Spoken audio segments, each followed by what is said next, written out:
From children's programs to in-depth documentaries, SDPB sparks curiosity and lifelong learning in every South Dakotan. SDPB. Good, useful, and full of wonder.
SDPB brings South Dakotans together, telling the stories that unite small towns, big ideas, and the people who make our state shine.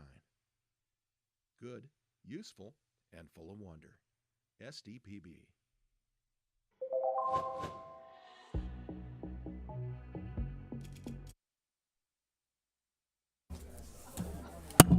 Good morning, everybody. We'll call the House Taxation Committee to order. Good morning, everybody. I'd ask everyone to please take a seat, silence your phones, your iPads, either silence them or shut them off. If you plan on testifying today, you probably know the routine by now. Find a page and go ahead and sign in electronically. Lobbyists, make sure you have your badges facing forward so we can see them, and then all testimony will come through the chair. I believe that's it. We'll go ahead and have the pages introduce themselves, your name, where you're from, and then since we're at the 250th anniversary of the Declaration of Independence, I want to know who your favorite founding father is.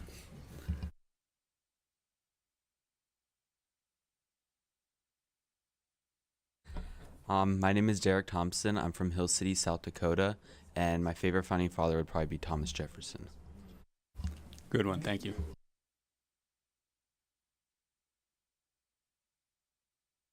Hi, my name's Danica Eulis. I'm from Dakota Dunes, and my favorite is Alexander Hamilton. I'll disagree with you on that one. Thank you, though. Thank you, guys. If anybody has any sheets that they would like passed out to the committee, please find a page and they'll pass it out for you there. So at this time, I'll ask the Mr. Secretary to please call the roll. Representative Sosmowski. Excused. Jensen. Massey. Here. Mortensen. Here. Fourier. Excused. Randolph. Reimer. Here. Rowe. Wahlberg. Here. Weems. Here. Weisgram. Here. Hughes. Here. Elward. Here. We have a quorum. Thank you, Mr. Secretary. At this time, the chair will entertain a motion to approve the minutes from the last meeting. Moved by Representative Jensen, second by Representative Randolph. All those in favor will say aye. Aye. All opposed, nay. The minutes are approved. All right, so at the Representative Randolph, go ahead. Thank you, Mr. Chair. I'd like to make a motion. I'd like to move to retrieve Senate Bill 183 from the 41st day. Second. Okay. Is it any discussion on that motion? Thank you, Mr. Chair. So, yeah, last week, obviously, you guys remember we heard that. And we did have a couple members that were gone. And it actually, I think, the motion to send it to the floor lost by 2, which we had 2 missing. So I just think that it would be worth bringing back and having furthering that discussion. Thank you. Thank you. Any other discussion on that motion? Any other discussion?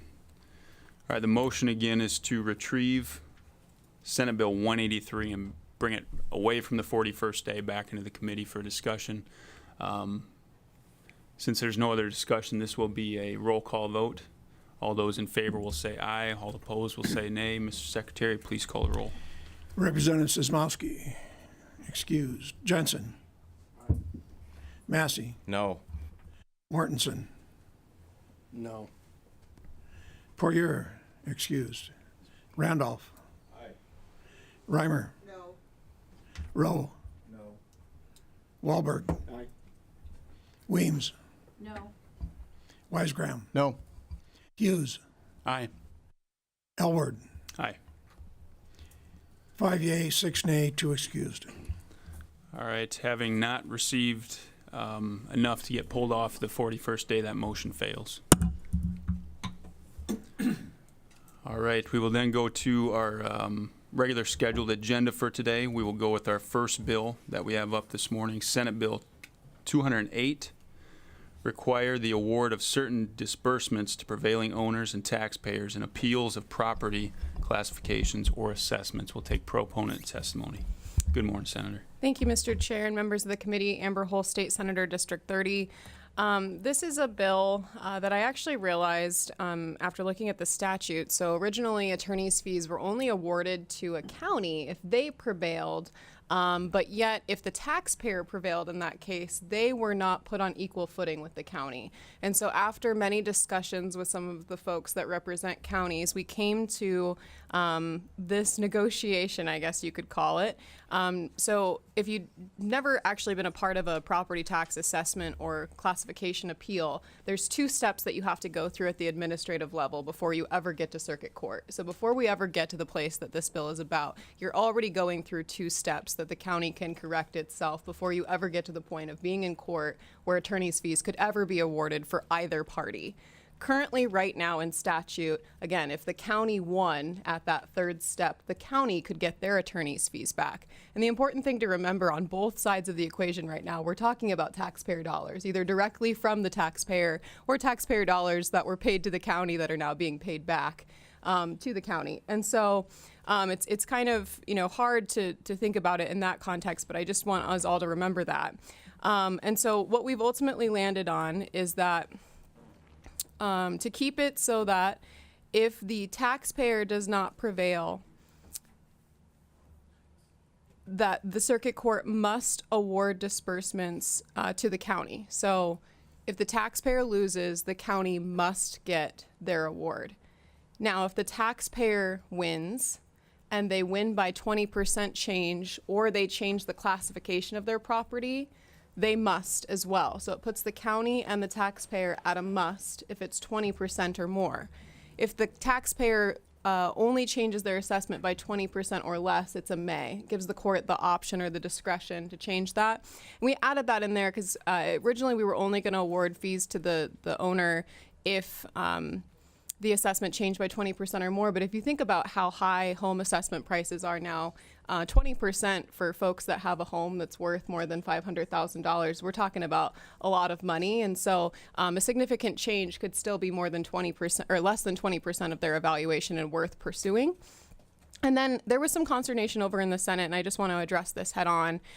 Section 3 was added after we added that 20% or less language, because there was some concern from the counties that if you're the reason why your assessment is wrong, if you haven't let them come and inspect your property, you can't have your fees awarded to you. Basically, you know, if you said you can't come into my house, but also I think that you're wrong on my assessment value, you can't also then say, well, now the judge said that your assessment's wrong, so you got that award, but then also ask for fees if you're the reason why.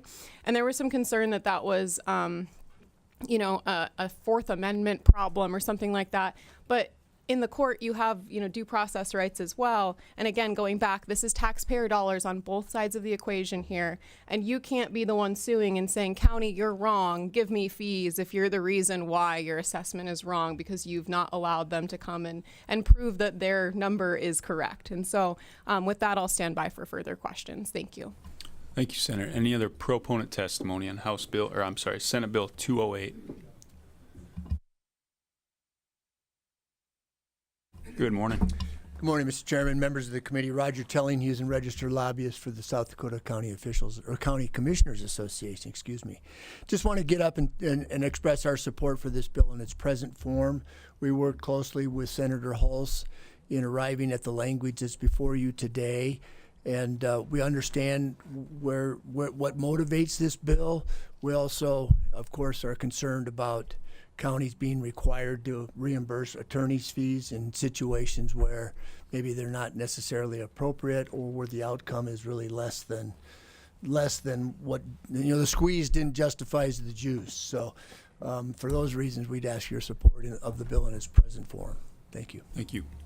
Any other proponent testimony for Senate Bill 208? Proponent testimony. All right, seeing none, we'll go ahead and go to opponent testimony on Senate Bill 208. Any opponent testimony? Seeing none, no rebuttal, we'll go ahead and go to committee question. Representative Weisgrim. Thank you, Mr. Chair. For the Senate Prime, please. Thank you.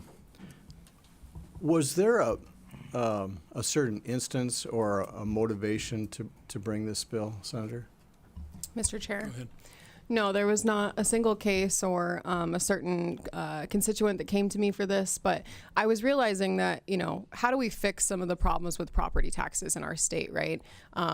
Reintroducing myself, Amber Hulse, state senator. And one of the problems is that if you do realize that your assessment is wrong and you go through the 2 administrative steps, as the prior speaker just said, sometimes the juice isn't worth the squeeze. And so the amount that you would have to pay in attorney's fees, it's God telling me to stop talking. The amount that you would have to pay in attorney's fees oftentimes is more than what you would actually save on your tax bill. And so there's no way to actually pursue the correction without making the taxpayer and the county on equal footing. Follow up, go ahead.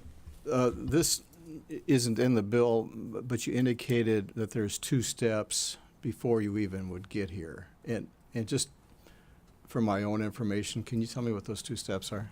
Go ahead, Senator. Thank you, Mr. Chair. Amber Hulse, state senator. Yes, so the first would be appeal to the county board, and then there's like an administrative judge, essentially, appeal in between, administrative law appeal. Thank you. Any other questions from the committee? Mr. Chair. Representative Mortensen. This might be for you, although I wouldn't mind hearing what Mr. Tellinghuse has to say about this as well. The award of attorney's fees, of course, is not a default thing. In most civil actions, which this would be, no attorney's fees are available unless we put it into statute. We have to have some words that say you can get attorney's fees in this context. It's kind of an unusual step. In this instance, we're going beyond what we typically do in the unusual step by authorizing the court. We say they may do attorney's fees. Otherwise, attorney's fees are not on the table. But if we say they may do attorney's fees, they're on the table. In this case, we're going even a step further than that and saying must on attorney's fees, which makes these actions pretty high stakes? I mean, it's not just the change you might have in your classification or assessment. Anyway, would you just talk a little bit about the incentives that we're creating here? Because if you get up to this spot, for both sides, it's now like, this is a pretty winner-take-all deal. I mean, it raises the stakes. And so does that encourage more challenges or less? Or how do you see that? I mean, I'm trying to weigh it in my own mind. Go ahead, and then if you can introduce yourself again, please. Absolutely. Amber Hole, State Senator, District 30. Yeah, that was a large part of the discussion that we had as we tried to put may, must, how much, how little. And I would actually love to hear Mr. Tellenhuisen's response as well. So I'll phone a friend after my response. But you know what? We were putting this together.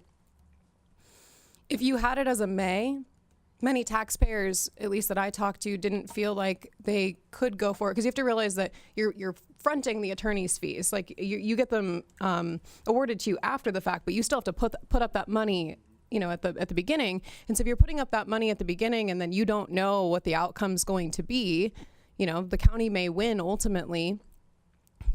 A lot of taxpayers felt that they couldn't pursue that because there was no guarantee that they would get that money back.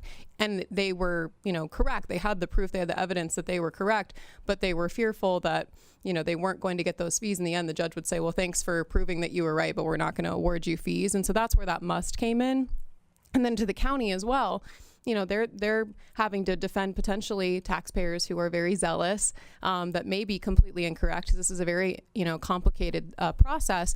And so to put the county in that same position where if they have to go and defend that against a zealous taxpayer that is incorrect, that they should have to be rewarded for their, time and effort that they had to spend going through that. And that's also why we put in that 20% threshold as well for the may versus the must for the taxpayer side of things. And I'll let Mr. Tellenhuisen talk to that a little bit as well and where we got that 20% number.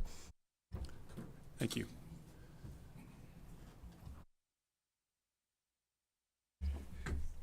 Thank you, Mr. Chair. Roger Tellenhuisen on behalf of the County Commissioners Association. I think there's two parts maybe to your question. One is the must. Quite frankly, it was a matter of wanting to raise the bar, if you will, for a taxpayer to consider whether or not they were going to sue the county and try and recover a lower assessment.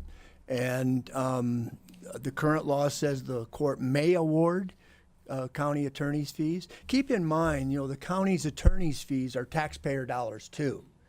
The taxpayers are funding that office, and by the time it gets to circuit court, which is the first level at which the attorney's fees could be awarded, we felt that taxpayers who were going to take advantage of the process and pursue a lower assessment needed to have a little skin in the game. And so that's where the must came from, and it levels the playing field. The 20%, I would point out to you, is really taken from our condemnation statute, which specifically allows attorney's fees in the event that a landowner recovers at least 20% more than what the last best offer from the entity that's using condemnation. So that's how we arrived at the 20%. And I might point out real quick, you might appreciate this, Representative Mortensen, in the condemnation provisions, and our Supreme Court has recently it's City of Sioux Falls versus Johnson, I believe was the name of the case. They laid out about 8 criteria that the court is to examine in determining the reasonableness of the attorney's fees. And so it's not a matter of one side just submitting an attorney's fees bill and getting it paid. There's a process of evaluation, if you will, that the courts will use to actually settle upon what is reasonable in an award. Thank you. Follow-up, Representative Mortensen. One follow-up. Do you think this must change makes settlement of these cases more likely, or trials over these more likely? Mr. Chair. Go ahead. In my opinion, I think it makes it more likely that these cases will settle. Thank you. Representative Hughes. Question for Mr. Tellenhuisen. Other than condemnation cases and divorce cases and mortgage foreclosure cases, did I say divorce cases? Yes. Are there any other statutes that you're aware of that allow for the awarding of attorney's fees to the prevailing party, apart from like Rule 11 sanctions for making frivolous claims? Are you aware of any others in South Dakota? Mr. Chair. Go ahead. Thank you for the question, Representative. You can Hughes. introduce. Oh, Roger Tellinghuse again on behalf of the County Commissioners Association. Short answer to your question, no, I'm not. As you know, and as Mr. Mortensen no doubt knows, South Dakota follows the American rule, Yeah, exactly. which both sides pay for their own attorneys, except in those specific situations where statute authorizes otherwise. And this would be one of those otherwise. Thank you. Follow up, Representative Hughes. And of course, generally speaking, petitioning a court for the award of attorney's fees is a separate proceeding in which it's adversarial, because one party submits a bill and then the other party is like, well, that's outrageous. And then they take expert testimony, and then the judge goes and maybe calculates a lodestar and a whole bunch of other calculations. How do you deal with the attorney's fees expended in trying to recover the attorney's fees? Mr. Chair, I can't answer that question simply because I've not been in that position. But your use of the term lodestar obviously comes from the condemnation cases that we've had the opportunity to review. I think it's going to be, really determined on a case-by-case basis how much time and effort has to go into an effort to recover attorney's fees, whether it's the county or the taxpayer. Follow up, Representative Hughes. So in this case, the county is represented by the state's attorney who's paid a salary. Is that correct? Mr. Chair? Yes, I would say in most cases that's true. Now, I can envision a case where a county may contract with an attorney to actually handle these appeals. But generally speaking, yes, I believe it would be a state's attorney that would represent the county. Okay, and the state's attorney is paid a salary that's funded by the taxpayers. Is that correct? Go ahead. Mr. Chair, absolutely, that's correct, yes. Okay, and so in a sense, the party that's aggrieved by the classification or the amount of the assessment is already paying taxes in order to cover at least some part of the state's attorney's budget. Is that a fair statement? Go ahead. That's correct, albeit a very small percentage, I suspect, when you factor in all of the other taxpayers whose tax money is being used to fund the state's attorney's office as well. Follow up. Go ahead. But nevertheless, the government has an attorney that's paid a salary, and an individual aggrieved owner or taxpayer has to front the expense and has to face the fact that they may have to pay some artificial, calculation of what should be paid back to the county. Is that correct? Mr. Chair, I don't know that I would go so far as to agree that it's an artificial amount. I think, a state's attorney, just like a private attorney, can keep track of their time, and the court will examine what's a fair compensation on a per hour basis, how complicated was the case, how much time was spent. All of those factors will come into play, Representative Hughes, if and when we get to that point. Okay, one more follow-up. And I know Mr. Tellinghuse, having been Attorney General of the state of South Dakota and a long, long time attorney that had a trial practice, do you think that this bill violates the open courts provision of our state constitution? Go ahead. Sure.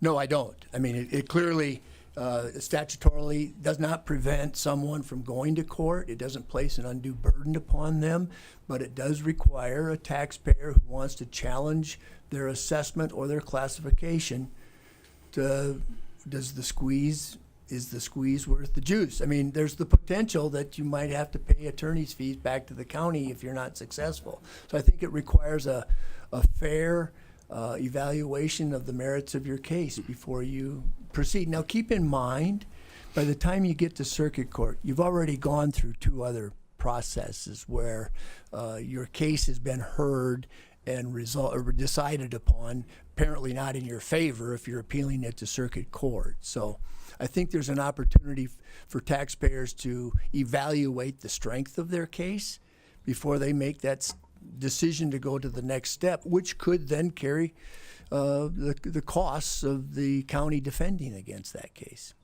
We go to Representative Rowe. Thank you, Mr. Chair. I don't know who to ask the question. I'm just curious, what's the frequency of this occurring? I mean, does this happen every day, or is this happening once per?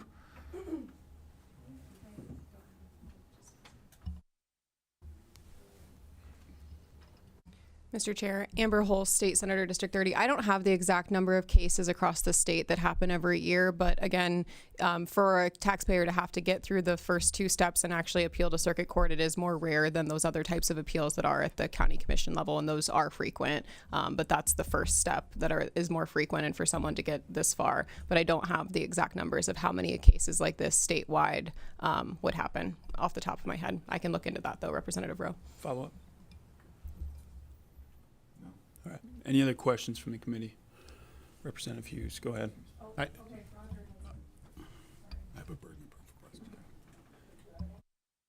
Representative Rowe, if I could just also respond to your question. It's a fair question. Prior to my life as Attorney General, I was the state's attorney in Lawrence County for 4 years, and I can tell you that during that period of time, I don't recall anyone appealing an assessment dispute beyond the local level to circuit court. So I think it happens fairly rarely. Thank you. Any other questions from the committee? Representative Hughes, go ahead. Sorry, Mr.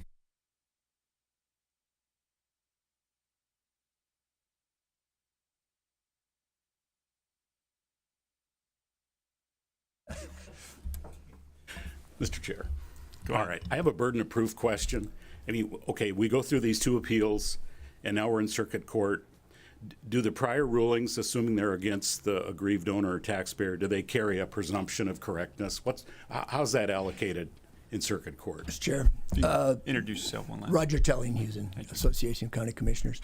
I don't know the answer to that, Representative Hughes. I don't know if there's a presumption of correctness that follows the case to circuit court. I'm sorry, I can't answer the question because I just don't know. Okay.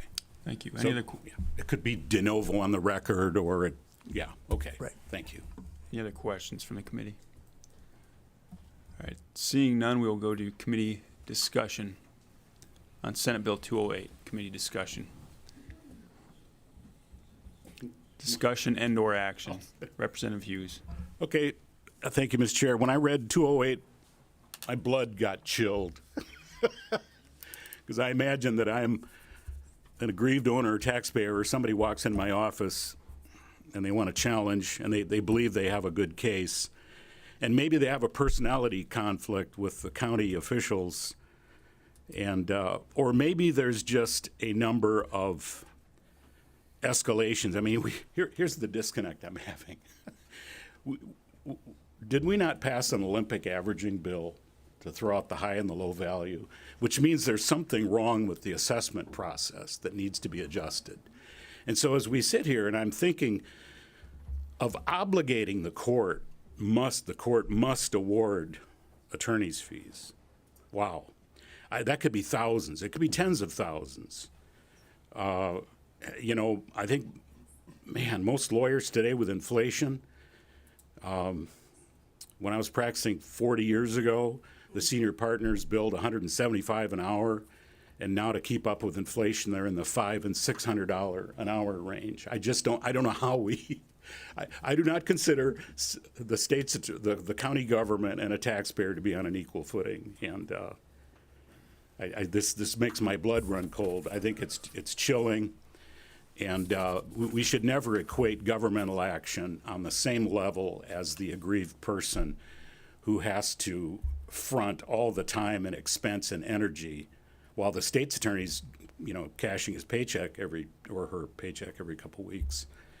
I just think this is going to have a terribly chilling effect. And when we're trying to accomplish property tax reform, if we're going to provide any encouragement, I would think it would be to allow greater access to the courts. So, that's obviously, I have some strong feelings about that. But I also started out practicing kind of after Mr. Tellinghusen, but he and I knew a lot of the lawyers of the same generation.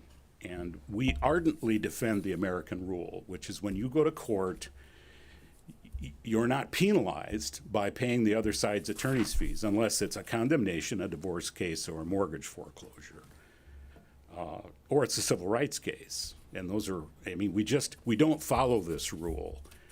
It's against the heritage of the American legal system, which rejected the British system on a number of counts, but most especially on the award of attorney's fees to the prevailing party. We just don't do that in our courts and in our legal system.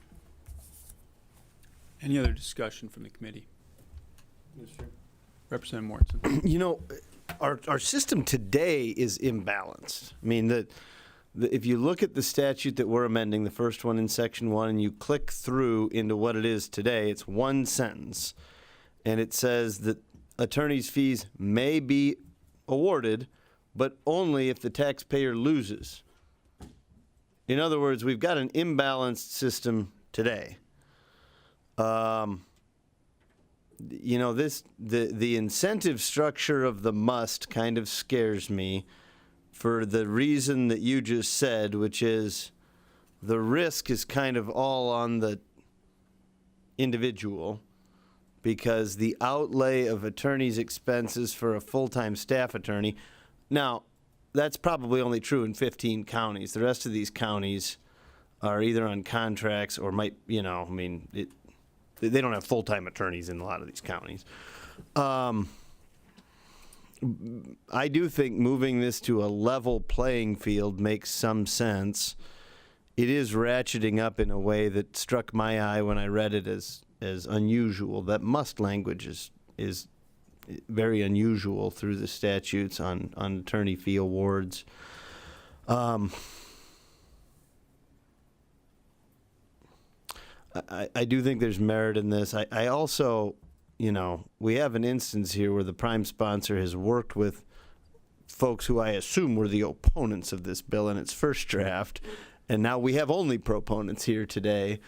And so I'm inclined to give that some deference, even though I do recognize the concerns raised by our vice chairman here. I mean, so I think I'm going to support moving this forward, but I am going to I'm going to keep having conversations to see if this needs one last amendment on the floor. I mean, I just this must language is pretty intense, and it was a good discussion we had today. And I think the questions were well answered by the prime and the proponent.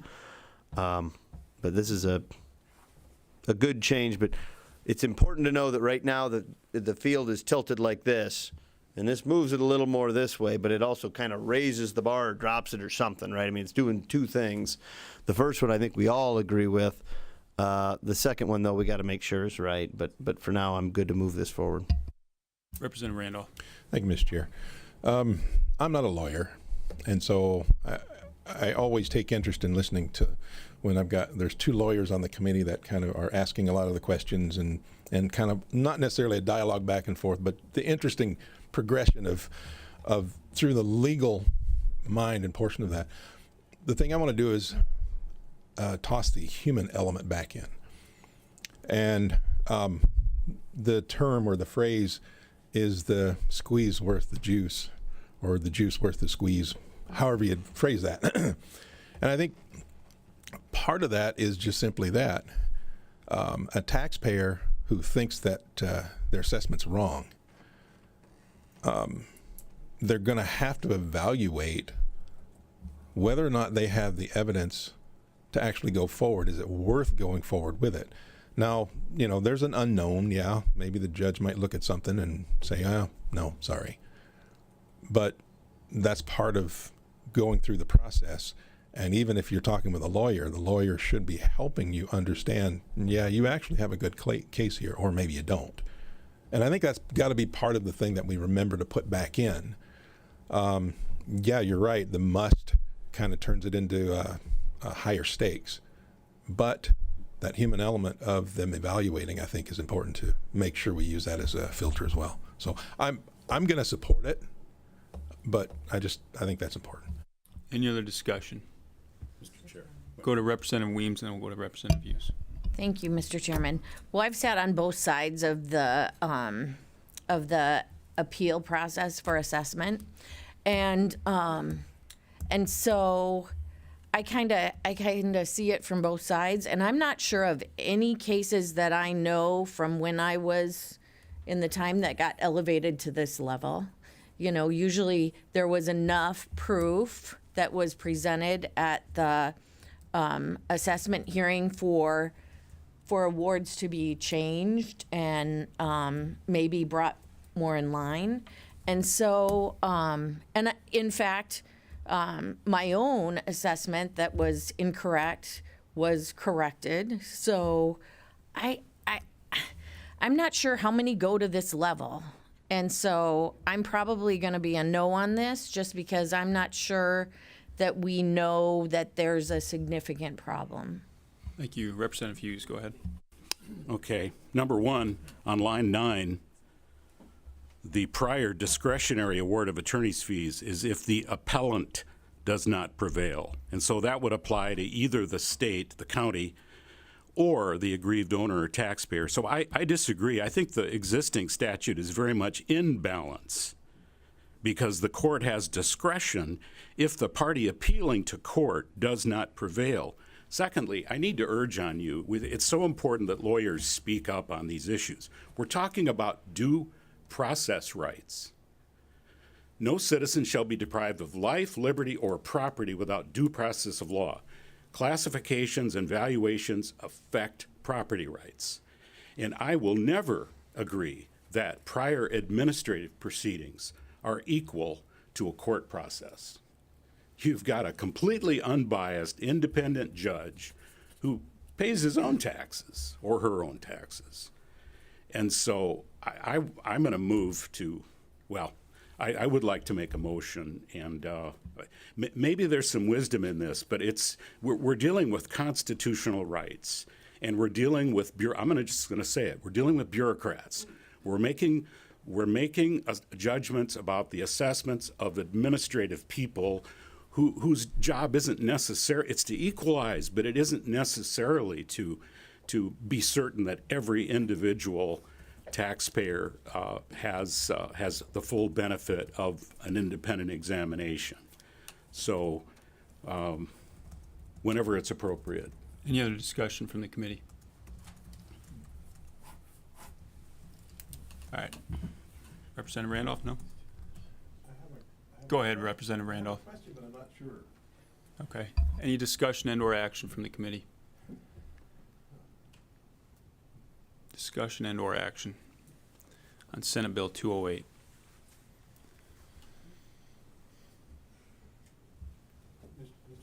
Representative Randolph. Thank you, Mr. Chair. I'm not sure how to ask the question, and it's to Representative Hughes.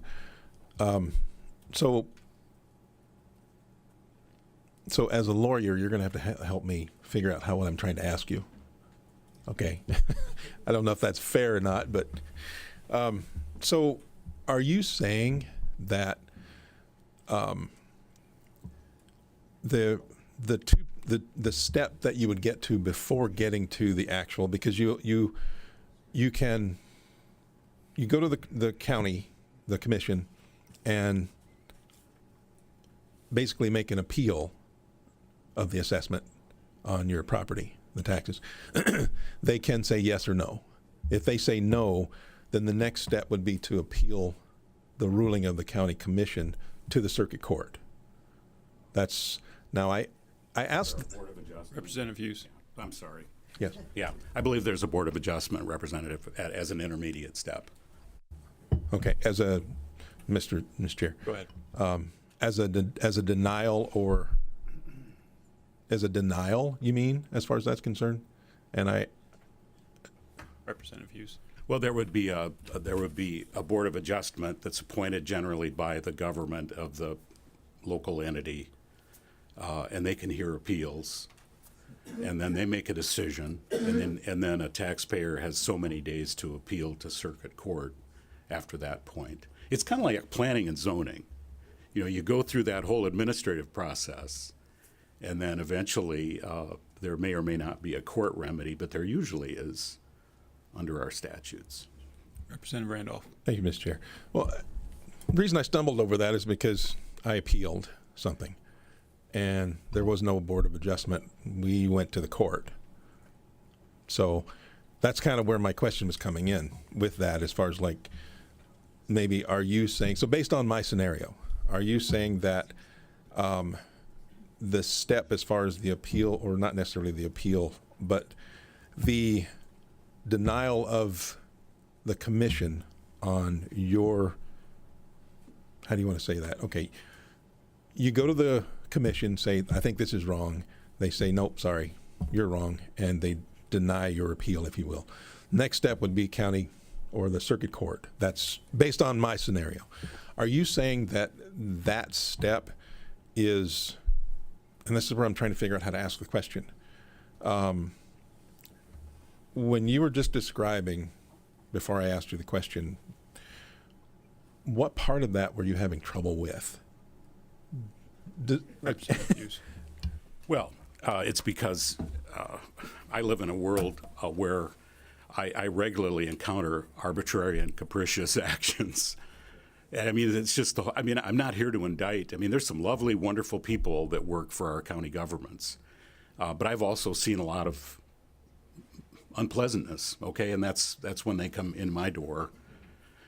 And my problem with this bill is that it is penalizing the exercise of due process rights guaranteed by the Constitution and burdening a taxpayer with an economic load to exhaust his or her own rights to challenge governmental action. And that's so foundational to our system that it gets my blood going, because the major reason I went to law school was to figure out the rules and help people that were being not treated fairly. So that's been my career. So Thank you. yeah. Any action? Last question, Representative Randolph. So if I understand right, you're saying that by creating this must, so that on the taxpayer side, if you lose, you must, you're saying that basically that adds an unnecessary burden or hindrance to the due process of that citizen, potentially. Yes, and the county is recouping a fixed administrative overhead that it's already paid. And they're assessing it against the taxpayer, who already is paying taxes to fund the county government, including the state's attorney. Any action on Senate Bill 208? Representative Weisgrim. I move due pass. All right, there's a motion due pass on Senate Bill 208. A due pass motion by Representative Weisgrim, second by Representative Mortensen. Any discussion on that motion? Mr. Chair, I feel like I'm a little bit beyond my skis here, but in the effort to move this along, that's why the due pass motion. Mr. Chair. Representative Hughes. Substitute motion, defer to the 41st day. All right, there's a substitute motion by Representative Hughes to send Senate Bill 208 to the 41st day. Second by Representative Weems. Discussion on that motion. I think I've said it all. Any other discussion? All right, this will be a roll call vote, again, to send Senate Bill 208 to the 41st day. All those in favor will say aye, all opposed nay. Mr. Secretary, please call the roll. Representative Sismowski, excused. Jensen. Excuse me? Massey. Aye. Martinson. No. Poirier. Aye. Randolph. Reimer. Aye. Rowe. Wahlberg. No. Weems. Aye. Weisgram. No. Hughes. Aye. Jensen.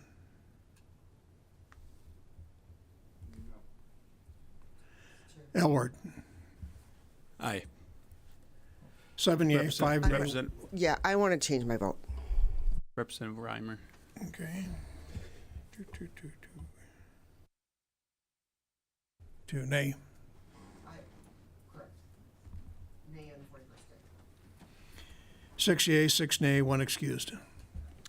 All right, after having not received the majority of the members-elect, that motion fails.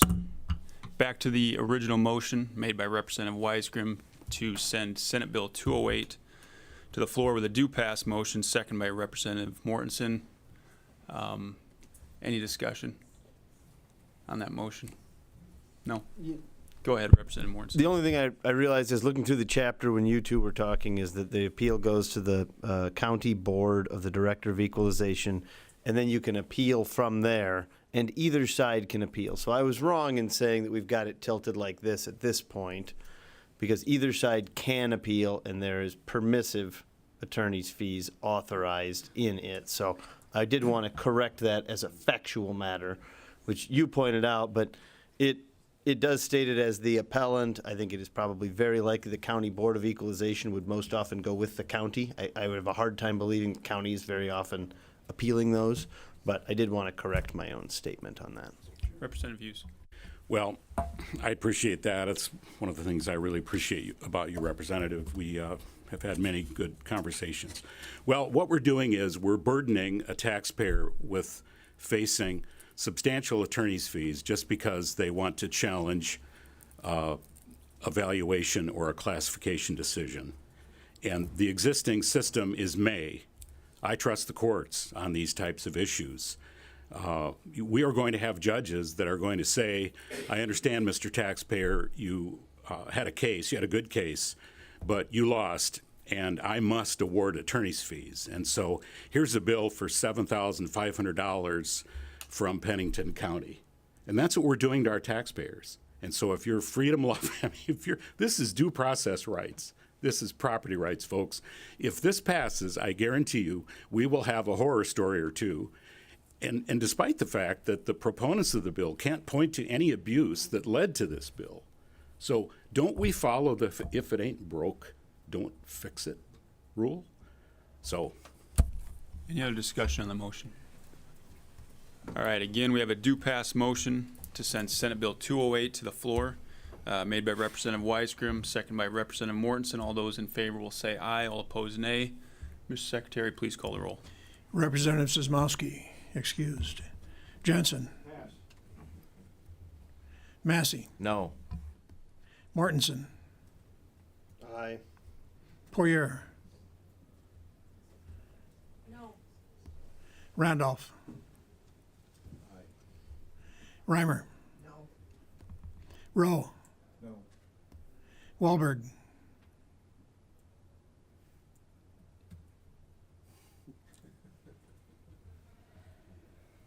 Aye. Weems. No. Weisgram. Aye.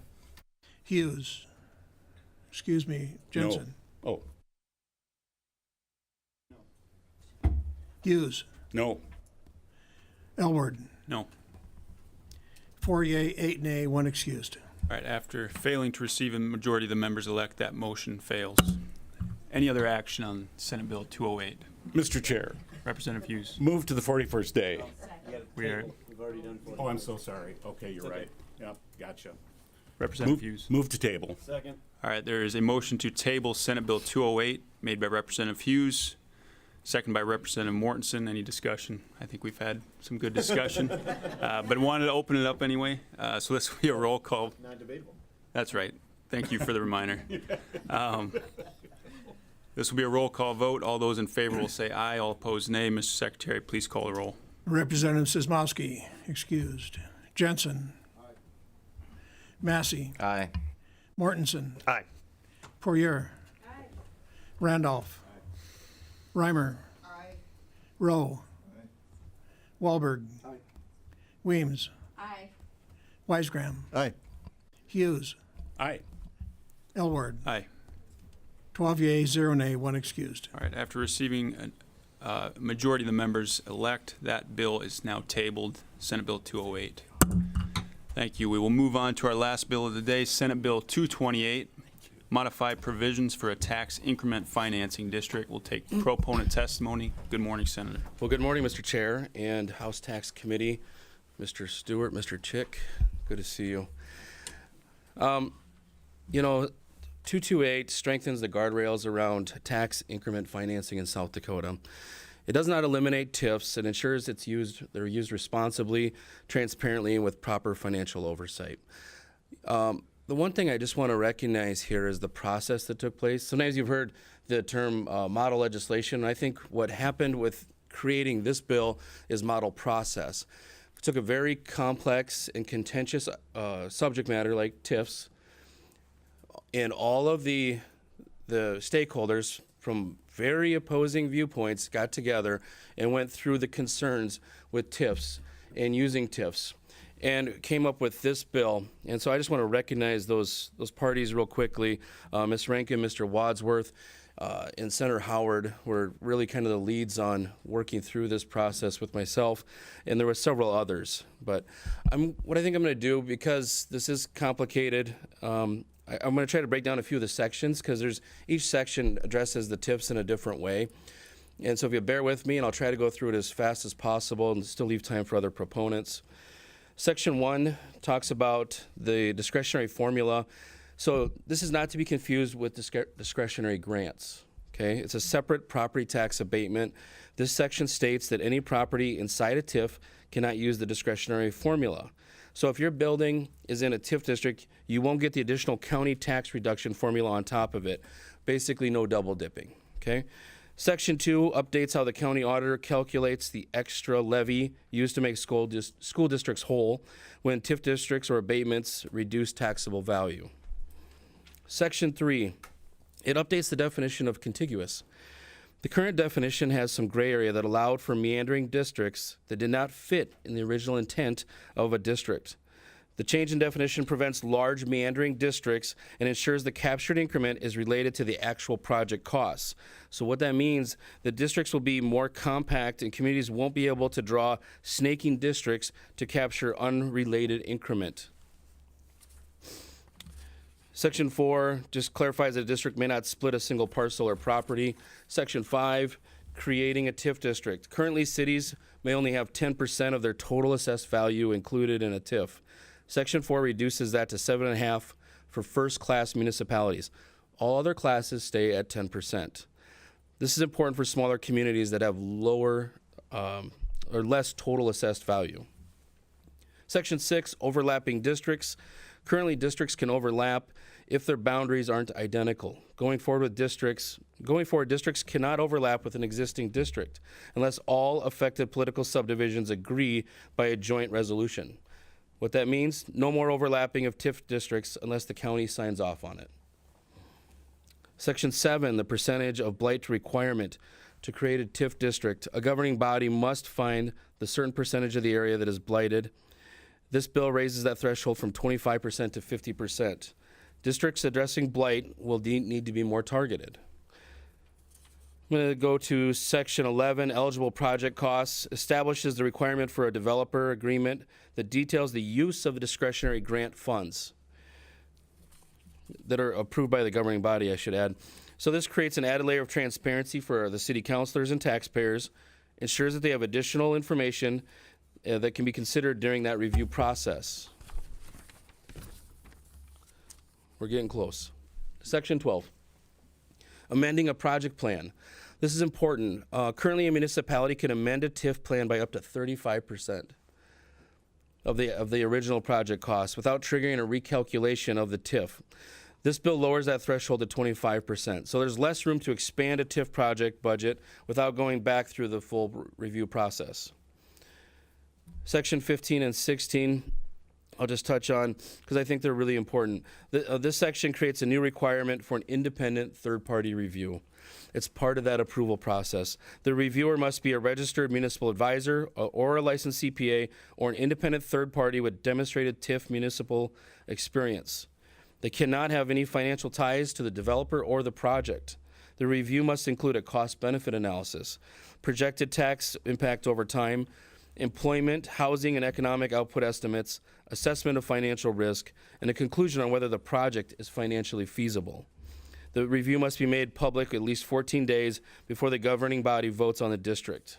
So before a TIF district moves forward, an independent expert must review the finances, tell the public whether it's actually penciling out, and and that expert cannot be tied to that developer.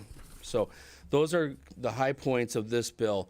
I think it adds a lot of transparency to the TIF use of tax increment financing, as well as some of the guardrails that I discussed. I'll stand by for questions. Thank you. Thank you, Senator. Any other proponent testimony on Senate Bill 228? Representative. Good morning, Mr. Chair. Mike Weisgram, District 24. Well, I want to echo the words of a good senator who was bringing this bill. The House had a version also as HB 1319, I think. Anyway, and there was very much similarities between the two efforts. And I want to compliment Senator Howard and Senator Carr and all of the stakeholders who really dug into these statutes. And there was really a commitment to work together. And so, our bill, my bill, kind of got melded into 228. But it's really a good thing. And as an old city councilman, I surely didn't want to see TIFs really hurt or abandoned, so to speak. But to be tightened up, because there was some evidence that things were maybe getting a little off track. So I compliment all the stakeholders. I definitely hope that you can support the bill, and I appreciate the time you've given me. Thank you. Thank you. Any other proponent testimony? Senate Bill 228.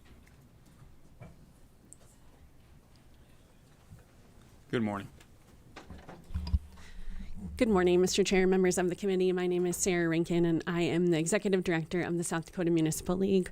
I want to start out by thanking Representative Weisgram and Senators Carr and Howard for the very lengthy discussions that have happened over the past several months about how to get to this end result.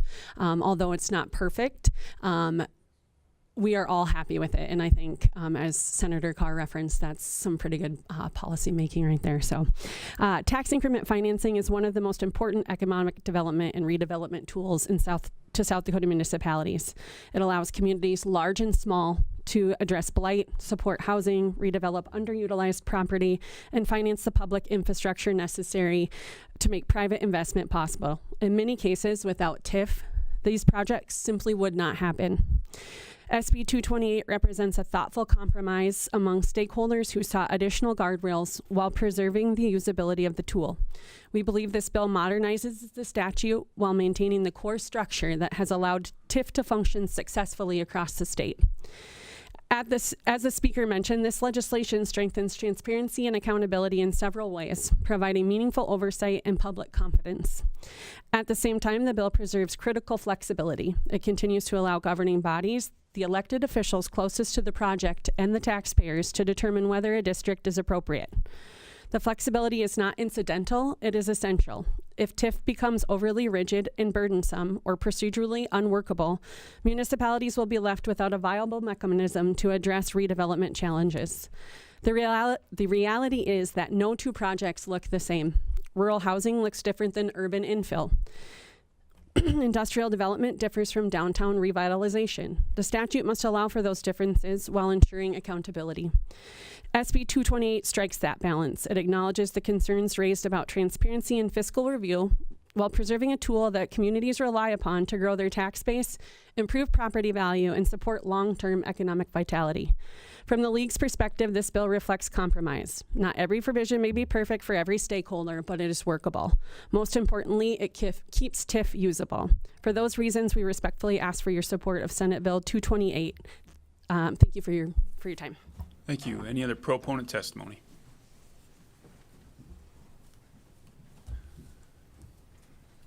Good morning, Senator. Good morning, Taffy Howard, District 34. I'm just here basically as a Me Too. You know, they say politics is the art of compromise. I would say there was some art in putting together this bill. And when you know there's compromise, I mean, we had, on the one side, get rid of TIFs completely. On the other side, don't do anything. So a lot of discussions, a lot of back and forth, a lot of give and take went into this. So I'm asking for your favorable consideration. This has proven to be a useful tool, but there are some reforms that needed to be made to the process. So thank you for your consideration this morning. Thank you. Any other proponent testimony? Good morning. Good morning, Mr. Chair, members of the committee. Garth Wadsworth with Elevate Rapid City. Again, I'd like to thank all the prime sponsors and Senator Howard for all the work that was done on this. When we came together, we didn't know if we were going to be able to reach a compromise, and I think just that willingness to sit down in the beginning is worth mentioning and appreciating. One of the challenges is that communities have different needs and use TIFs differently. There's a lot of flexibility, and so while we may agree that certain use cases have not been in line with the original intent of the statute, finding a solution that doesn't limit the ability of Rapid City or Presho or Aberdeen is challenging, but I think this does that. It improves transparency and puts protections in place for everyone involved, so thanks for your support. Thank you. Any other proponent testimony? Senate Bill 228. Good morning. Good morning, Mr. Chairman, members of the committee. Deb Mortensen, representing the Associated General Contractors. We too rise in support of this bill. We support the end product that you see here, and we feel that it would allow TIFs to remain an important economic development tool. Thank you. Thank you. Any other proponent testimony?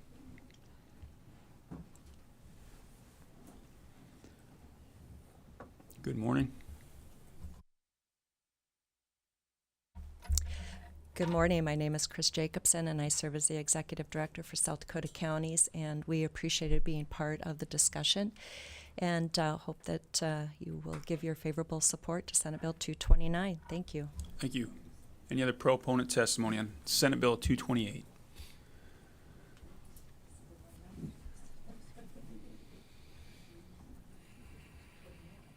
Good morning. Good morning, Mr. Chair, members of the committee. My name is Julie Johnson. I'm a lawyer from near Aberdeen. I'm the registered lobbyist for Homes for South Dakota. It's a coalition of all the nonprofit housing agencies across South Dakota, working to be sure affordable housing is made available throughout our entire state. I've actually had the privilege of working with several important projects in and around tax increment financing and have done a few in my career. I want to be sure you know that there really wasn't anything wrong with the TIF law before this. It was not something that badly needed to be done, but a few people thought they did. We're going to try to make this work. We're going to try to be sure this bill does no harm to the projects that are mid-project right now. And we're here to ask you to support the bill and maybe put a good face on tax increment financing as an important economic development tool. Thank you. Thank you. Any other proponent testimony on Senate Bill 228? Proponent testimony. All right, seeing none online, we will go to opponent testimony. Opponent testimony on Senate Bill 228. Yeah, if you want to handle, looks like our pages are out right now. We can just pass them around there. Good morning. Good morning, Chair, members of the committee. My name is Steve Simpson. I'm from Mitchell, South Dakota, and I'm representing myself. A little while that's being passed around the handout, I give a little bit of background of what I've done through my career in accounting. I received a master's from the University of South Dakota in 1983 and passed the CPA exam in 1984 while starting my 37-year accounting career working for a couple of manufacturers in Mitchell. After my 2021 retirement, I've been paying attention to my community's local governments, and in 2024, the city of Mitchell passed 13 TIFs. That caught my attention. So then I started doing FOIA requests to audit some of these TIFs, and I appreciate the opportunity for me to share what I've learned through my efforts to audit Mitchell TIFs. And I believe that TIF reform is paramount in order to provide a system that will enhance the general economic health and prosperity of the state of South Dakota. I am not alone. The LRC issued Memorandum 2017-08 in December of 2017 that concluded, over the years, the legislation has morphed the original intent of TIF districts from redevelopment of blighted and impaired areas to the development of green space for economic and industrial purposes. Given the overlap and ambiguity of TIF laws, the boundary pushing nature of some TIF districts, the legislature may wish to consider a comprehensive review of TIF statutes. And what I found in my research, it was in 2011 that the legislature passed Senate Bill 70 that removed the requirement of blight and added the use of discretionary grants.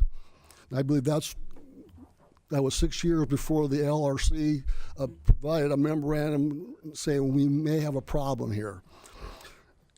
Those two changes were reversed by the now tabled Senate Bill 109 that included a summer study on TIF reform, recommendations B and E that you'll find on the handout that was just passed out.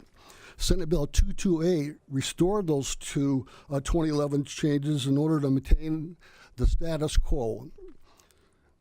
I will use the latest TIF passed by Mitchell to address the impact of removing of the blight from the 2011 session of the legislature.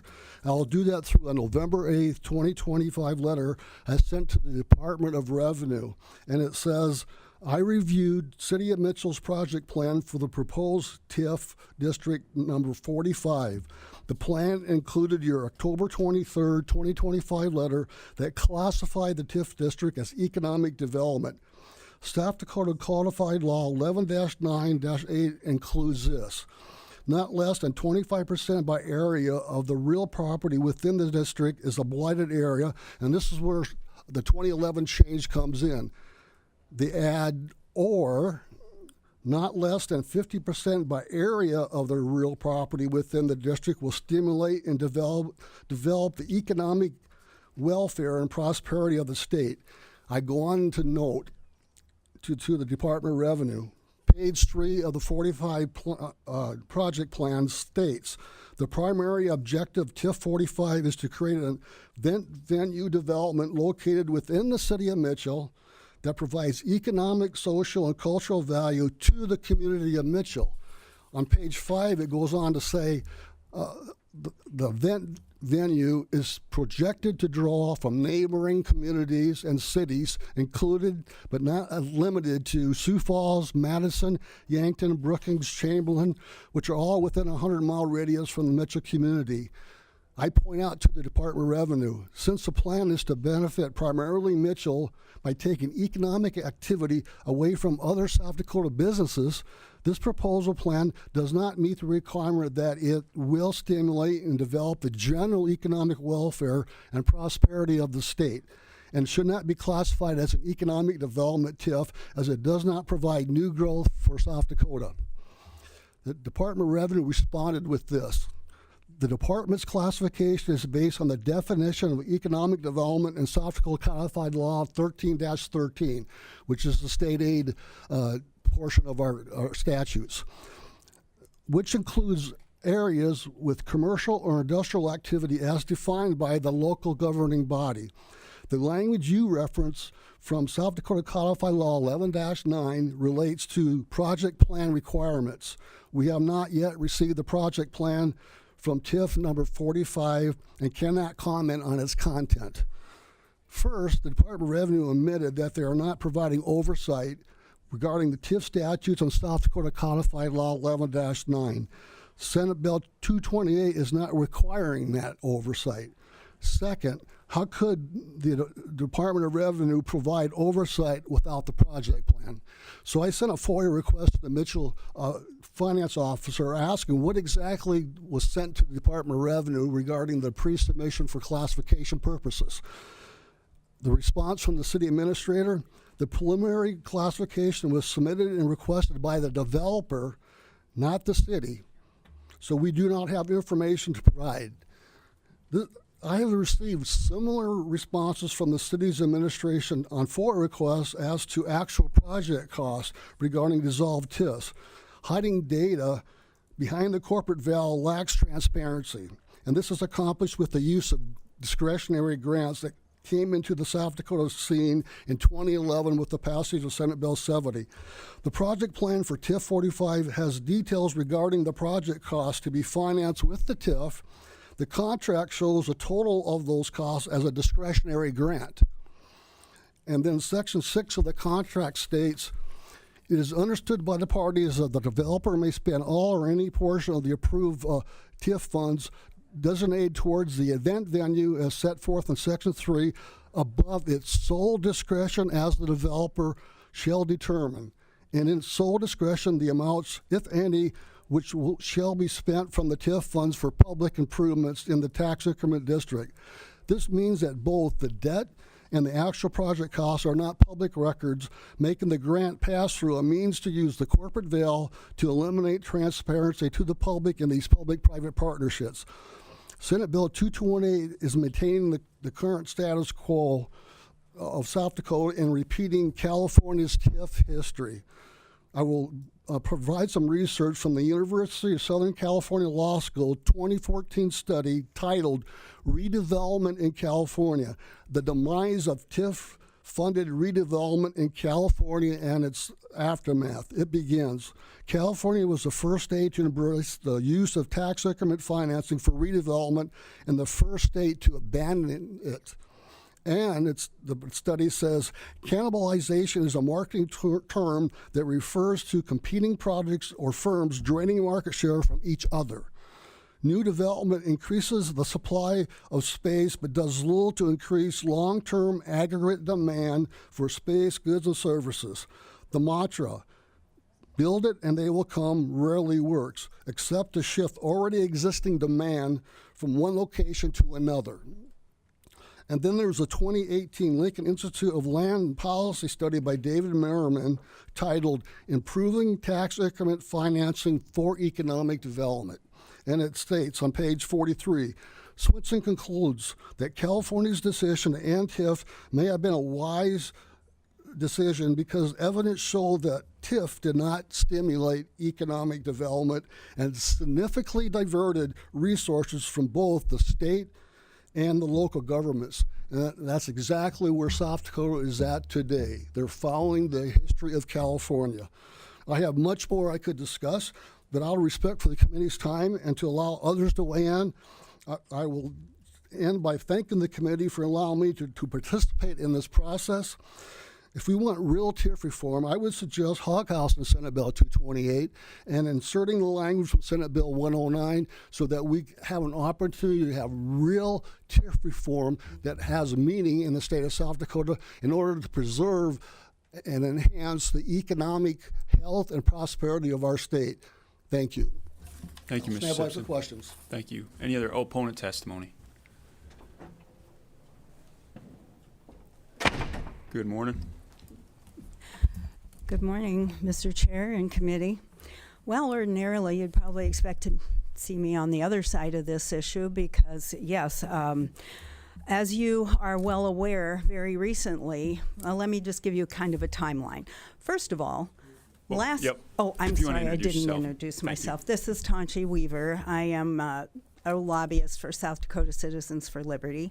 And I participated in an effort to refer a TIF last fall. It was in September.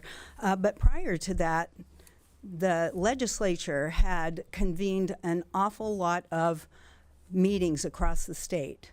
They called it the Property Tax Task Force. I attended some of those meetings, and the TIFs that we are now talking about were a big part of that conversation, especially in the one in Rapid City. That happened in the summer. It wasn't long after that that our municipality passed two TIFs in tandem. One was for $125 million, and that was the Liberty Land TIF. And the other was the Meandering Catalyst TIF, which strongly resembles an Illinois voting district. It was originally $132 million, but it was reworked. Every iteration looked different, and it ultimately became an $84 million TIF. When we decided that this was untenable because of a number of things, we knew we could not refer them both, so we chose the most egregious, and that was the Liberty Land TIF. And these are the things that we brought out in the conversation with the voting public and after the petitions were handed in. The $47 million discretionary grant was a big deal. People did not like that. the no county oversight. Our county had sent a letter to our municipality asking about their concerns were that they were giving too many grants, they were too much money, and they were for the wrong things. But the county has no oversight, and that was very troubling to a lot of people who wanted to sign the petition because they're affected by this, but they lived outside of the 5 city wards. The other issue was the blighted reference. This was basically a farm, a cow pasture that was being called blighted. And people didn't see that undeveloped land was blighted. It just had a different purpose. They were upset that they had they had some input. We all went to the city council meetings opposing this. But when it passed, then we had no choice but to refer it. And one other thing that was also talked about quite a bit was the cannibalization that you just heard about. Also, the fact that there is no auditing process. Rapid City has over 100 TIFs since the 1980s, and there is no return on investment analysis. How do we prove that these were actually beneficial? So after the process, there was an organization that our organization was part of. It was the No Free Rides Committee. It was a ballot question committee. And I expect that some of the people that were on that committee have weighed in, probably as proponents, and I don't blame them. In the same way that a starving person will gladly accept a heel of the bread that, they don't get the whole loaf at all, but that's more than they have, and that's the best I can say for this bill. It's been talked about in glowing terms, but to me the most important stakeholders are the taxpayers, and this is what they wanted. They wanted the reforms that the task force actually voted to support. And again, I commend my senator from District 34 for bringing the original bill, 109, that actually contained all 6 of these reforms. The reason I'm an opponent is because that is what the task force said was necessary, and that's what we believe is necessary as well. I understand why my senator has spoken as a proponent. Again, you take what you can get, but that's not good enough. And going forward, I'm sure this bill will pass, but if you have the wherewithal to add some of those things back in, especially the compelling of an election, I believe that was the one that most people really wanted, that when this type of money is is being talked about, then the people should be able to weigh in, and the case should be able to be made. Honestly, in the case of Liberty Land, I think that if the proponents of that and the interested parties would have built a community consensus prior to asking for the money, things might have been different. But that didn't happen. So much is taken for granted when people ask for TIFs. And I'm glad to see that they're amending down the amount that can be amended in an existing TIF, because that's actually how we're getting a data center in Rapid City. It's an amended TIF. So with that, I will stand by for questions, but I want to remind you that our effort was a bit of a Herculean effort, and the people of Rapid City are really expecting meaningful TIF reform. Thank you. Thank you. Any other opponent testimony? Opponent test. Good morning. And if we get to a point where there's Me Too's, don't be afraid to do Me Too's. Thank you. Good morning, Mr. Chair and members of the committee. Arshawn Torno here from Minnehaha County, here as a registered lobbyist for Protect Southeast South Dakota Property Rights. I will admit I'm relatively newer to this issue. but wanted to chime in opposition to this, and in part, and I won't take up a lot of time echoing much of what's been said, but also going back as a former House member, I heard all too often that, you know, we've had a summer study, we've had a task force, we've put together these recommendations, trust us, we put in the time and the effort, and many times, I mean, that's the beckoning call to follow along and see what we've done. And what I saw here as a part of and knowing the importance of property tax reform, that we've got these recommendations, and all I want to focus on is one of the 6 requirements that were struck, and that is to require that special election. You know, we've heard about Liberty Land. I don't need to re-debate that, but I can also chime in and say on the east side of the state, having sat with you know, the largest political subdivision in the state of South Dakota for about 15 plus years, I know that when you're talking about tax incentives, sometimes those don't get the attention they need. And if we want to talk about transparency, I think what was in that Senate Bill 109 really does need to be reinserted here, and that can be done through this process or on the floor, that there ought to be this process for full transparency in a special election. I can tell you numerous times that I sat with the city council in Sioux Falls, and they spent an hour or more talking about feeding geese in Faywick Park, and yet you might have a TIF for $50 million or $100 million, and that got 5 minutes debate. The people have a right to hear about that, and I think that triggering mechanism that the task force came up with, whether it's 10 million or 15 million, I think is appropriate, and the people ought to be able to weigh in. If you're talking about tax incentives, those folks requesting that need to step up and be able to answer that to the people. And, you know, looking at what happened West River, now looking East River, whether we're talking about a $90 million TIF for, you know, an upgrade of a manufacturing outfit that's been there for 100 years, or some other, you know, distinction of a TIF that may come down the road, whether it's $50 million or $100 or $150 million, that needs the full attention of the people. That deserves an election.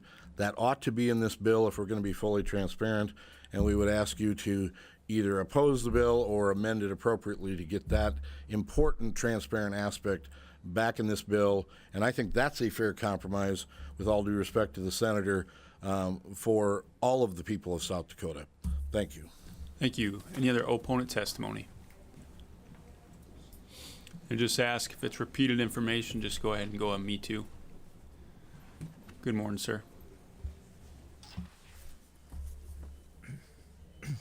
Yes, Chet Ellsworth, Rapid City for myself, in opposition to 228. I participated in a Liberty Land TIF, and I totally defer to Steve Simpson, Tonchi, and Taffy's 109 as a me too. Thank you. Thank you, sir. Any other opponent testimony? Opponent testimony on Senate Bill 228. Seeing none, we'll go to rebuttal.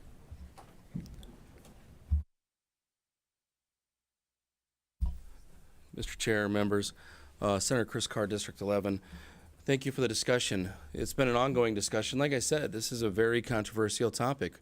We did talk about this a great deal, you know, not just this last summer in the property tax force, but the last few years.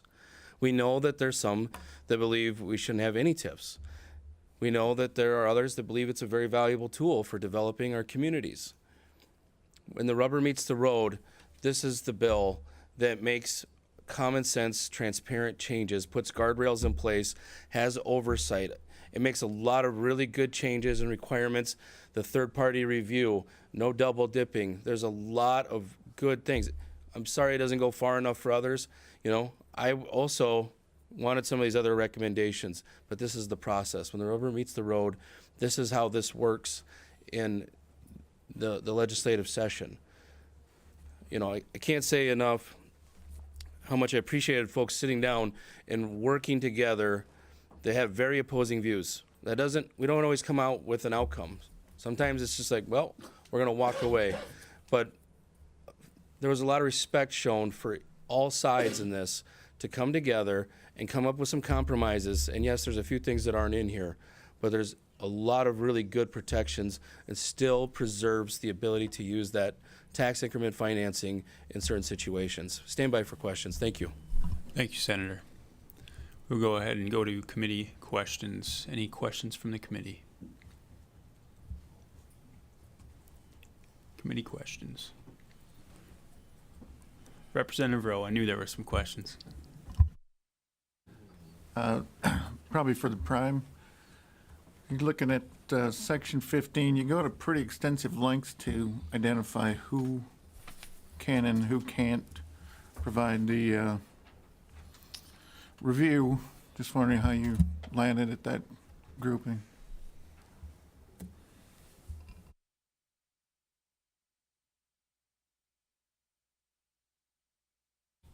Mr. Chair, Senator Chris Carr, District 11. Well, this was based on the discussions and with consensus. If you have more technical questions, I'd probably phone a friend. But what makes sense in this area when we're talking about TIFs, a municipal advisor, a CPA, or somebody that has extensive experience with TIFs and using TIFs, it seemed like a pretty logical approach to having those individuals that might review it. Follow up. Representative Rowe, go ahead. Do you see this excluding any particular professional group? Or, again, you go to pretty extensive lengths identifying it, and then I'm just curious how you landed at that, within that group. Go ahead, Senator. Thank you. Well, these are typically the individuals that would be involved with this, and that subsection 3, that independent third-party, hold on, I'm sorry.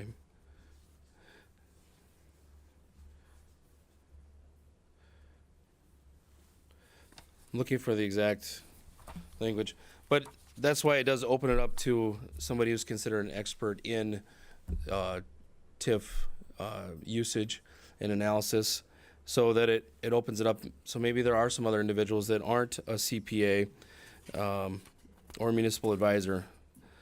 So I don't know if that answers your question enough. If not, I would be happy to phone a friend. Any other questions from the committee? Representative Reimer, go ahead. I think I know for the prime sponsor, I think I know the answer, but I just want to double check. In section 7, you talk about the blighted area, and you move that from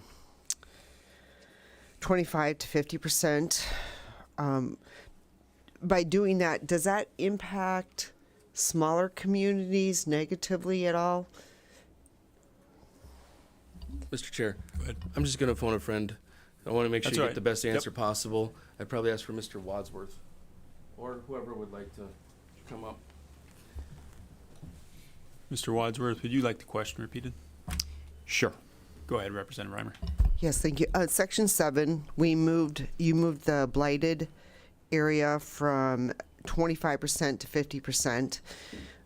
Would that impact a smaller community or municipality in any negatively in any way? It's a great question. You can Mr. Chair, introduce yourself. Garth Wadsworth with Elevate Rapid City.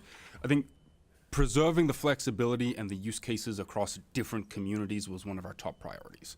And so we still have the ability to either use the blight threshold or the economic development threshold. And so if you look at what qualifies under the list of qualifying criteria, open space, open fields are still going to be made available. And so if you have, for example, a dairy project in a smaller community, they can still use that 50% of economic development threshold in place of the blight, because you're right, most smaller communities are not going to have large areas that meet the definition of blight just because there's not enough of it. And so we have that secondary option for them.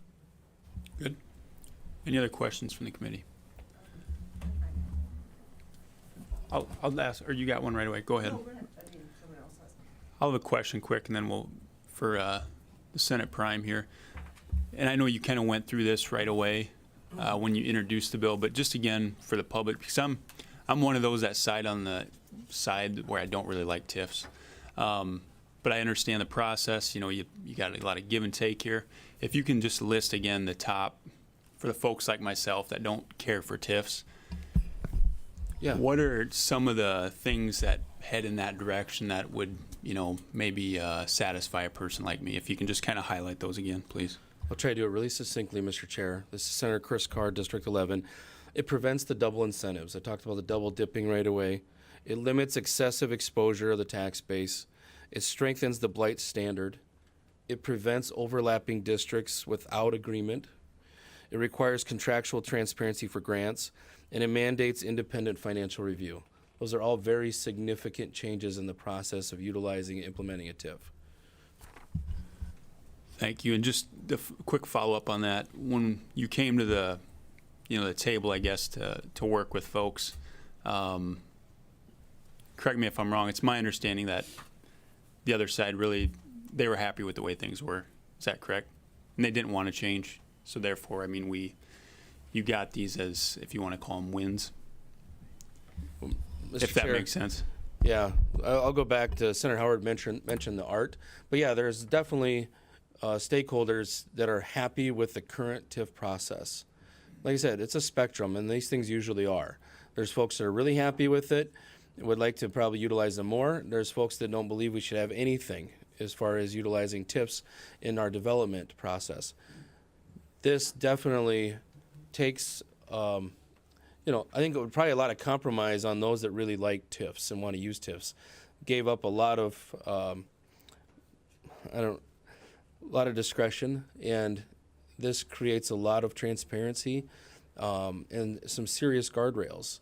And so that's why I acknowledge them to start to say, I really respect that you took the concern seriously enough to address some of these major issues. Thank you. Representative Reimer. Yes, thank you for the prime sponsor. I may know the answer, but I want clarification. In Section 16, you're requiring the fiscal feasibility review. So who is responsible for that cost of that review? Go ahead. Mr. Chair, I'd like to phone a friend while I'm flipping to the section, because they might know it offhand. I'll ask for Ms. Rankin or Mr. Wadsworth, whoever would want to help out. Mr. Wadsworth, are you good with that, or you need that question repeated again? I think I can answer. You're good. Okay, go ahead. Garth Wadsworth with Elevate Rapid City. So the political subdivision would have the ability to decide where those costs are assigned. They can either bake it into the TIF application cost, so at the time you submit your paperwork, you have to pay for that, or they can choose to roll it into the TIF costs, and so it would become recovered after the TIF is approved, which does leave the potential option where a TIF is reviewed, not approved, and then the city or county would have to negotiate how they recover those costs with the developer. Follow up. Go ahead, Reimer. Thank you. And probably Mr. Wadsworth. So you said they're baked in. Is there a certain percentage that those fees can be, or do they have to stay within a certain range? Does that make sense? It does. Go ahead. I think it's in the interest of everyone to minimize how much they pay for that. The developer doesn't want to have to pay more than they should, and the city doesn't want those numbers to be large. And so whether or not it's baked into the TIF or recovered through the application cost, I think everybody agrees that they should be reasonable fees. So no, we do not have a limit in statute. Any other questions from the committee? All right, seeing none, we'll go to committee discussion. Discussion and/or action from the committee on Senate Bill 228. Discussion and/or action. Mr. Chair, Representative Reimer. I'm going to move do pass on Senate Bill 228. All right, there's a motion by Representative Reimer, a do pass motion to send Senate Bill 228 to the House floor. Second by Representative Rowe. Any discussion on your motion? Sure. Thank you, Mr. Chair. Well, you know, as we've said, and from the sponsors of the bill, they worked with the stakeholders, and even some of those sponsors were against the TIF process some time ago, and they've worked together to come up with this bill. Is it perfect? I guess time is going to tell. But I do appreciate all the effort put in to this bill. I also know that TIFs have been very beneficial in my district. They're not overused or abused. And so in a district like mine, they're probably needed at times. So I think I appreciate them, the stakeholders coming together, making a workable bill, and keeping the TIF program, I guess if you would want to say, available to us. So thank you. Thank you. Any other discussion on the motion? Representative Hughes, go ahead. I support the bill, and thanks to the enlightenment from my good colleague to the right, I actually ran this bill through Grok. And the bottom line is the pluses considerably outweigh the perhaps shortage that some of us would like to go farther. So I think that we should take this and go with it, send it to the floor. I could go through all the points, but I don't think I need to do that. But I'm very satisfied that this is a considerable improvement. And having sat on the Property Tax Reform Task Force and with Senator Howard, we had a lot of discussions about TIFs. And yeah, I think we'd all like to go farther, but I'm pleased that we're this far. So, Thank you. Any other discussion? All right. Just a reminder, the motion before you is to send Senate Bill 228 to the House floor with a due pass. Made by Representative Reimer, second by Representative Rowe. This will be a roll call vote. All those in favor will say aye. All opposed, nay. Mr. Secretary, please call the roll. Representative Sismowski, excused. Jensen. No. Massey. Aye. Mortensen, excused. Poirier. Aye. Randolph.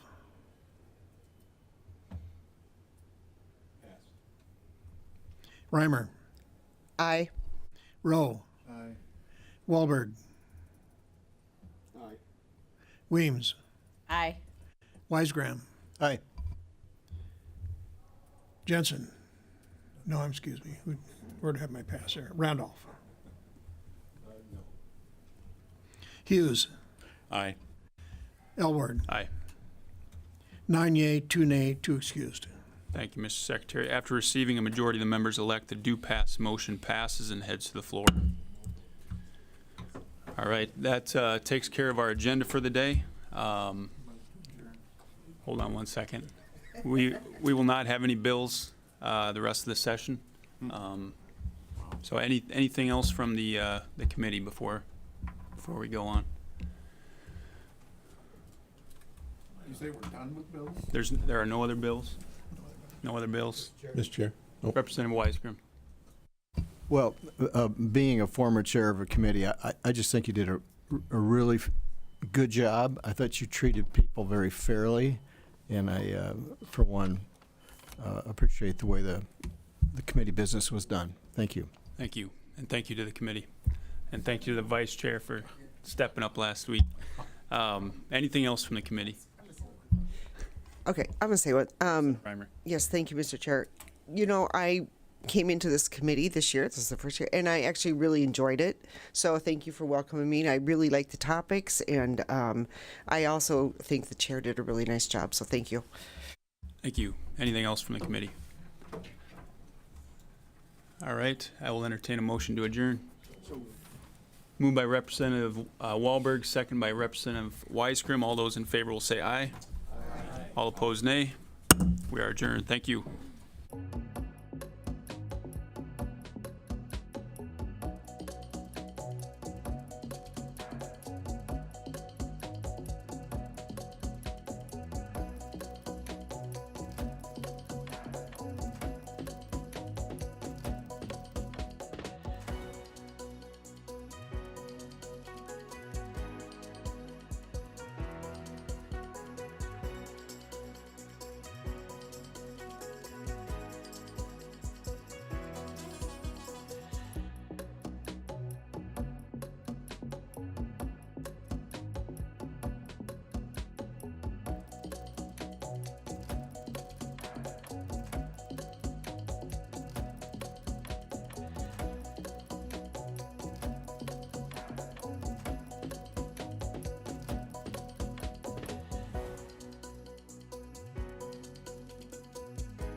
From children's programs to in-depth documentaries, SDPB sparks curiosity and lifelong learning in every South Dakotan.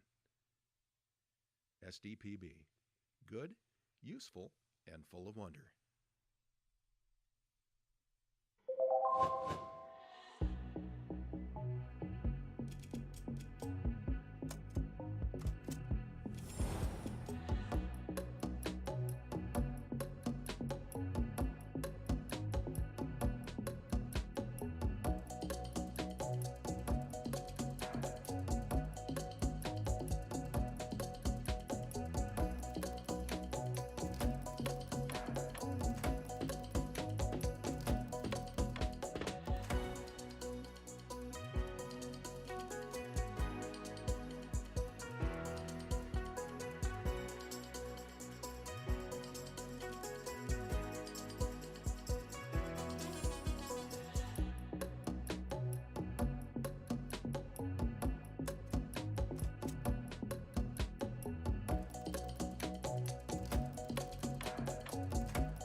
SDPB brings South Dakotans together, telling the stories that unite small towns, big ideas, and the people who make our state shine.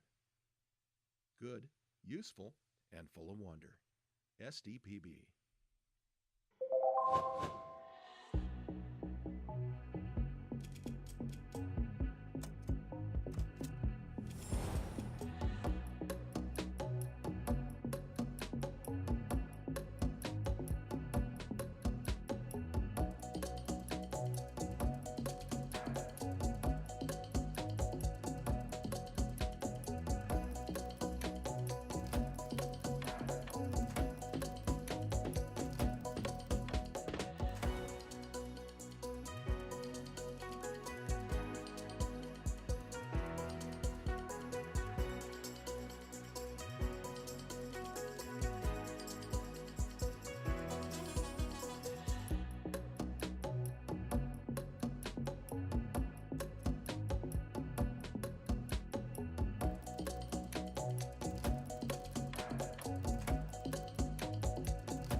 SDPB shares the voices and experiences of South Dakotans, preserving our stories, our culture, and our sense of place.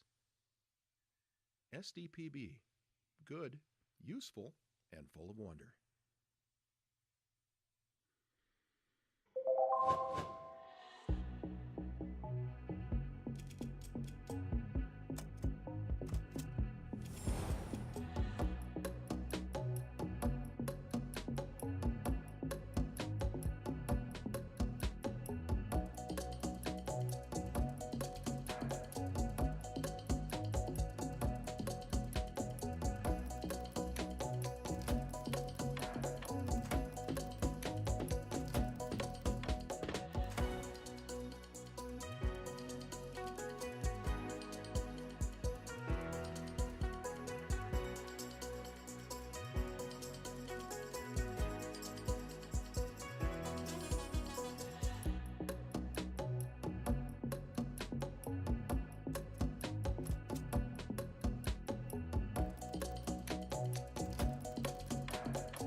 As South Dakota's public media network, SDPB serves everyone with transparency, integrity, and commitment to open access. Good, useful, and full of wonder. SDPB.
SDPB helps shape South Dakota's future by educating, informing, and inspiring the next generation of thinkers, leaders, and creators. SDPB. Good, useful, and full of wonder.